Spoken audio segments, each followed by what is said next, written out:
Have you ever felt like one tiny mistake can ruin the whole thing? You know, that fear of the mistake or the emotional response you might have to it, anger, being desperate about it, that's actually worse than the mistake itself. In fact, mistakes are not bad at all. They're stepping stones we need to learn something new. Welcome back to Violin Virtuoso.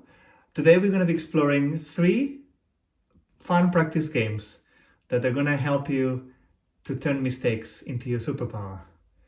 Just not see them anymore as a problem, but something that can help you and actually will teach you how to play much better. Imagine learning to ride a bike, but instead of looking ahead, you keep looking at the floor and you keep being worried that you're going to fall. That's exactly how perfectionism feels like. You get tense, you lose balance, and progress is very slow. Instead, we want to be looking ahead and want to be proactive and learning from mistakes we may do, but with a positive attitude. There is a very interesting quote by Daniel Coyle from the Talent Code, which is deep learning happens at the edge of your ability, where mistakes live. So let's go to that space safely, with fun, but let's go to that mistake area and let's work with the mistakes for our advantage.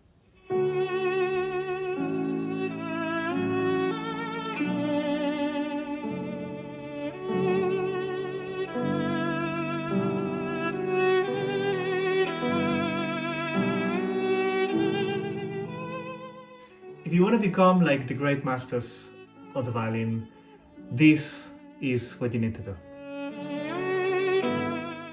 So we know that to be able to build skill, we need to repeat things many times correctly. But if we have a mistake in the middle, we need to know what the problem is. So the first game is to actually know exactly what the mistake is. That's why I call it mistake detective. So you look very closely and you get exactly what the mistake is. Let's give it a little experiment to this. So I'm gonna play the ending of La Folia, and there's gonna be one mistake. Let's see if you can first identify what it is, find where it is, and also exactly what the problem is.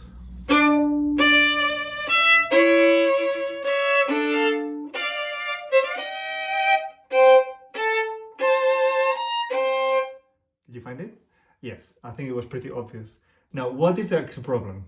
Something was off, but what exactly? So, because I was listening, I know exactly what the mistake was, but if you can't find it straight away, you can always record yourself and watch it again and again and again until you identify the problem. The problem was when I shifted up to second position, it was not in tune, the double stop. So, first of all, we need to know what it should be. That's what we're looking for. And then we need to get there. So instead of playing the whole thing again, getting really upset about it, just know, okay, this is the only thing mistake. I don't want to improve everything else. I just need to improve that little bit for now. So all we need to improve is the change from this to this. And it has to be correct.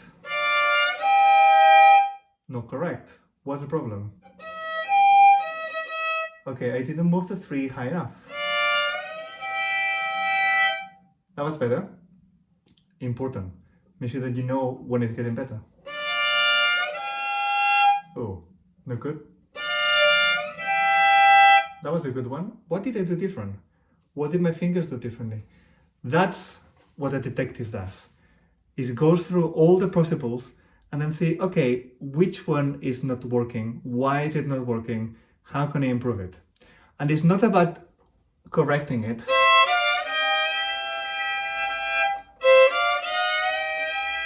That's not going to help.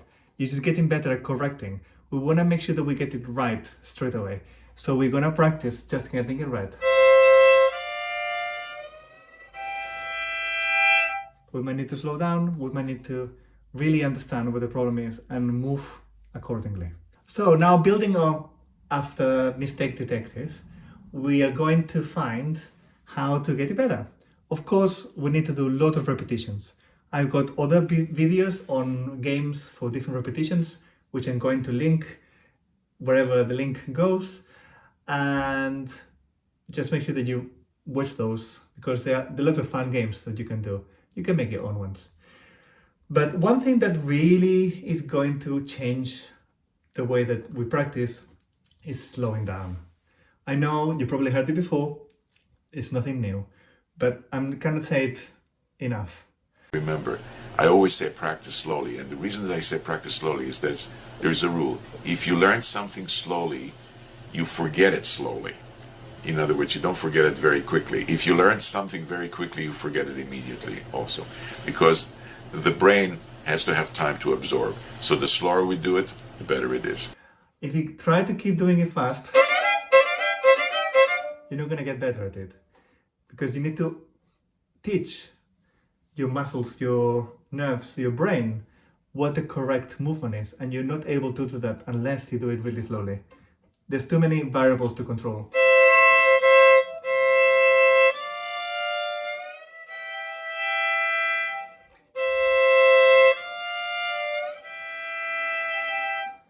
And of course, once we get it right is when we start repeating it as many times as possible. Do it as many times as possible. Maybe just put a timer, do it as many times as possible within 1-2 minutes. Then stop doing something else and then do it again. And then keep doing it on a daily basis. Repetition is the key to success. It's the only way that we're gonna make progress. I also wanted to add to this, that once we've done it enough times, is thinking, okay, now that I know what it feels like, I know what that movement is, let's see if I can think about it before it happens. So,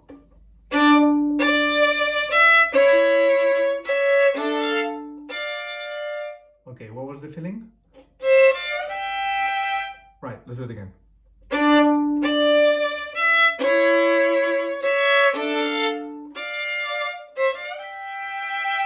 That felt right, and it sounded right. We went in the right direction. Let's keep doing it. So you contextualize it, but before it happens, we are really thinking about it, focusing not on the mistake, but on the correct way to get there. Okay, just for the last game of today, I'm gonna choose a different section from a different piece. Same book actually, Fiocco Allegro, this piece. Because sometimes we have a section, it might not be very long, but there's many mistakes in it. We need to be able to approach all of them at once. And this is about working on transitions as well. So the first thing, I'm gonna play for you the wrong version, so that you can maybe spot what the problems are, and I will explain what the problems are anyway. So.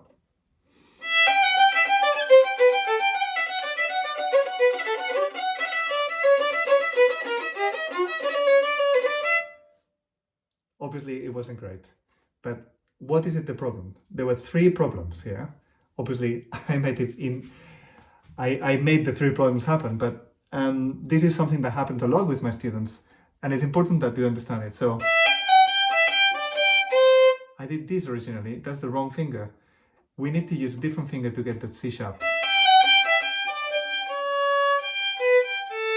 So, obviously, once we get the right finger in the right place,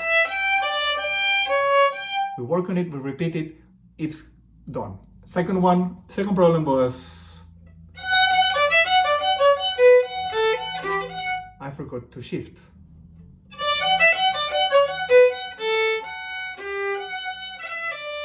Okay, so it's preparing for the shift. I keep forgetting about the shift, so we just practice that, getting the shift correct, etc., etc. The last one was just intonation. So now we have all 3. We've been working on them for a long time, for a few days. And now, what we call it slalom, we're gonna go and we're gonna try to avoid getting those mistakes again by choosing the right way, feeling what it is that we're gonna do, but we're gonna be doing one after the other. We need to do it slowly, but we contextualize it, putting them together.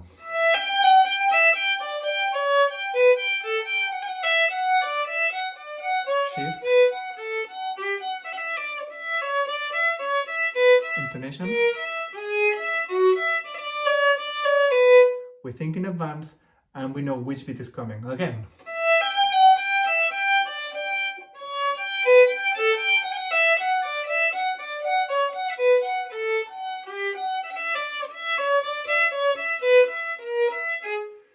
So, in that way, we understand that mistakes actually are not a problem. They are something that we need to resolve. There are clues along the way that we need to try to turn them for our advantage in a way that is really going to help us to get those sections to a much better understanding. So, mistakes are your superpower.